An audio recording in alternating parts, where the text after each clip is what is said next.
Hey there folks, Uncle Troy here. Another C-word update, keeping you advised on what's going on with me. It's been about a week since the last video. I think I recorded the last one on Friday, June 10th. This is now Thursday, June 16th or thereabouts.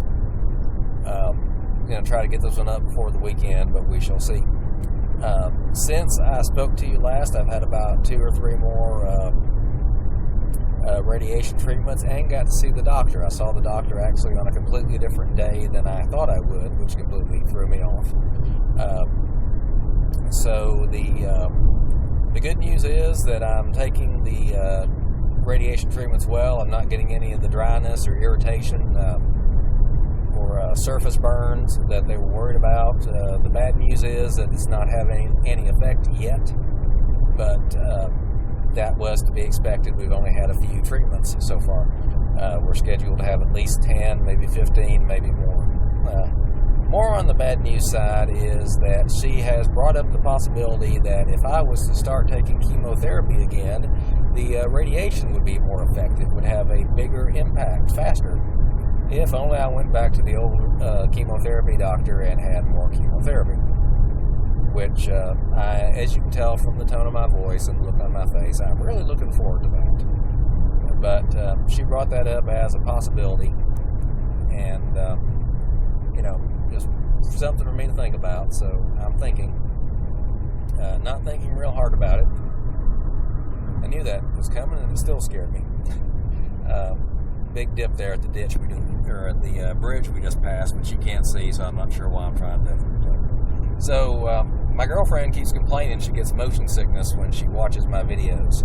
But it turns out she's not talking about my videos I record in the car. She's talking about the video game videos that I haven't even made any in a long time. But for some reason, every time she logs into YouTube, it tells her that one of my gaming videos is brand new and that she needs to watch it.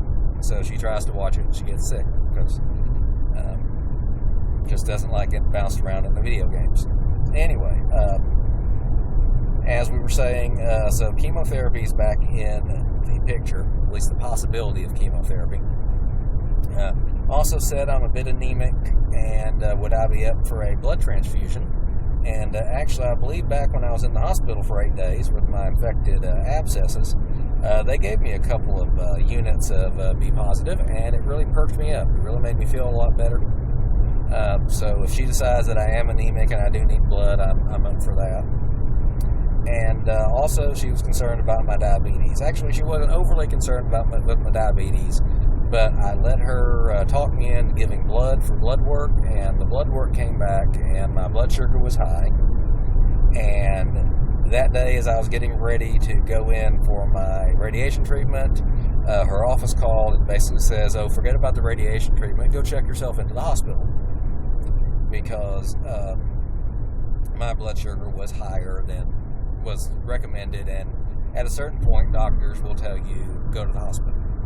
Now, actually, I've been diabetic for 25, I think, years, and as such, my blood sugar has been very high, my blood sugar has been very low. I can manage it myself, although they seem to think otherwise, and as such, I did not go to the hospital. I just took the appropriate action to bring the blood sugar down to where it needed to be, which I have done since. That is something that I have slacked off on since the cancer diagnosis.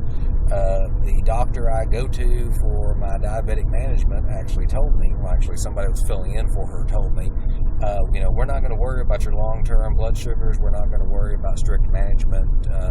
You have cancer. You have more important things to worry about than your diabetes. Cancer is something that will kill you tomorrow. Your diabetes is something that will kill you many years down the road. So, of course, cancer didn't kill me tomorrow, which is part of the problem is I keep living out past what they tell me I'm going to, and then I have more problems develop that I have to take care of. Motorcycles. Sorry, for some reason, just motorcycles fascinate me these days. So anyway, so we're back on our way to another radiation treatment. I guess we'll get a few more of these, talk to the doctor again, and see where we go from there. Diabetes, my family has, of course, decided we're going to monitor it more closely. not putting me on a strict diet, not putting me on a strict regimen of insulin, just monitoring it and taking action when appropriate to keep it from getting to the point where doctors look at blood results and panic. Is basically what I'm looking for right now. Because one of the benefits of cancer is you don't have to worry about diabetes anymore.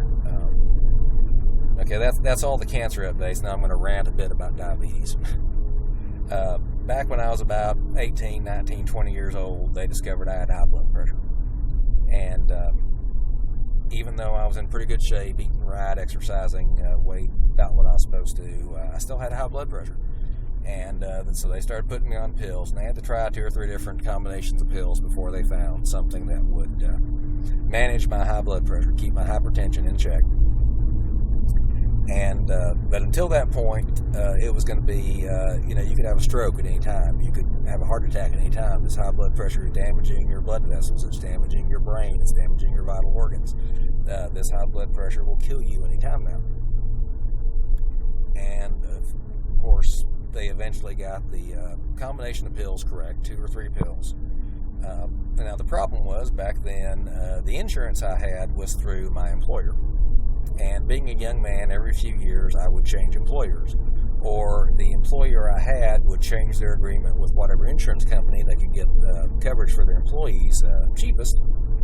And I would end up with a different insurance coverage. And the different insurance coverage often meant a different doctor.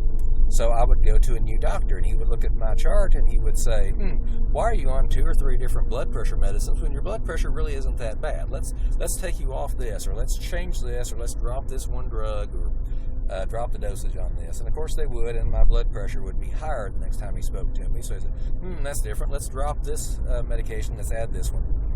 And so that would happen 2 or 3 times, and finally we would end up on 2 or 3 different medications that would keep my blood pressure under control, and all was fine and good. And then I would change jobs, or my job would change insurance companies, and I would be back to a new doctor who would look at my chart and say, why are you on 3 different blood pressure medicines when your blood pressure really isn't that bad? Let's drop these blood pressure medicines and see what happens. And of course they'll never take your word for it that some other doctors already tried this. But for a few years there, my high blood pressure was what was going to kill me. And then they found out I was diabetic. And it's type 2 diabetes, which the people on Reddit call the fat, lazy slob diabetes. It's a fat, lazy slob disease. You get it because you're a fat, lazy slob. And that's the only reason people get type 2 diabetes, is because they're fat, lazy slobs. And because they continue to choose to be fat, lazy slobs, they continue to be diabetic. And if only they would choose not to be fat, lazy slobs, they wouldn't be diabetic anymore. And actually, they don't say slobs, they say something else that I can't say because children might be watching this. Now, at the time I was diagnosed with type 2 diabetes, I worked at a hospital that had an employee wellness program. They were having trouble keeping qualified medical health professionals employed there, so they put in some extra employee benefits that spilled over to those of us who weren't medical professionals. I was a security guard at the time. So we got to work out in the company gym for an hour a day on the clock. So 5 days a week I was working out 1 hour a day, alternating cardio and weight training. I was in pretty good shape. And we got a personal dietitian who worked out our personal diet plans, and we received free food from the hospital cafeteria. So 5 days a week I was eating and working out exactly what? Say moo. I hope you can see the cows. We've been following them for a while, and I'm kind of glad we're getting ahead of them now. Anyway, so at the time, I weighed like 179 pounds, I think. I had more muscles than I knew what to do with. I was eating healthy, sleeping right, exercising every day. I was about as healthy as I could possibly be, and I went to see my doctor, and he said, last time I was here, I said some of your lab results were a little off, and we needed to just watch what we eat and exercise. Well, whatever you're doing is not working, because now you have full-blown diabetes. So I spent a year weight training and aerobics, a year eating what the dietitian told me to, a year getting from like 200 down to like 179 pounds. basically the best shape of my entire life, my early 20s, when you're supposed to be in the best shape anyway, just to be told during that year I had developed type 2 diabetes. So he says, now the first thing we need to do is we need to get you on a diet plan, something, low in carbs, this, that, the other thing. And I said something like this, and I showed him what my diet was that I'd been eating, the paperwork provided to me by the dietitian. And he says, yeah, something like this. And we need to get you on an exercise program. So I showed him what the trainer in the gym had worked out for me, an exercise program. And he says, yeah, something like this. And we need to get your weight down. You need to weigh down about 176. And I said, well, I weigh about 180 now. And he says, no, you don't. You weigh 210. And then he looked at, he was looking at the last time I'd been to see him, like a year before. And he's like, oh, you weigh 179. You're only like 3 pounds off. Let's start you on metformin. So basically, because I wasn't eating like a pig, I wasn't a lazy slob, I didn't weigh 30 pounds more than I was supposed to, he was plumb out of ideas about how I had diabetes and started me on some medicine. And unfortunately, the same thing I was talking about with the blood pressure, about every year or two you get a new doctor because you have a new employer or a new employer health insurance plan. I went through that over and over again. Now, eventually, I stopped trying so hard and stopped eating so well, stopped exercising so much, gained a few pounds, and everybody was just so relieved when I got fat because then I had an excuse to have diabetes. And they could stop hemming and hawing about why I had diabetes because I weighed, 30 pounds more than I was supposed to. That was why I had diabetes. But I went through several cycles of that, losing weight down to my ideal weight, gaining weight. I think the last time I weighed, when I was really heavy, I weighed about 278, I think it was, almost 280, and I may have gotten real close to 300 before I started coming back down after that. But I'm currently about 150-something, which is like 20 pounds below my ideal weight, and I still have diabetes. So anybody who thinks that you get diabetes because you're fat and you stay diabetic because you're fat, I'm 20 pounds underweight, and I had to take 30 units of insulin before this trip over here, just so if they check my blood sugar before the radiation test, they won't say, oh, your blood sugar's too high, we can't give you radiation today. So I'm pretty down on diabetes right now. But the radiation treatment is going, like I said, as well as can be expected. We are no major improvement yet on what we're trying to improve. The tumor is on my bottom, but no bad side effects either. Mostly it's just this long drive back and forth, 20-25 minutes, and me deciding to record videos while we're on the road and my mouth getting all dried out. So we may have to stop and get a drink before I get there. Anyway, anything that I've left out today? Nope. Okay.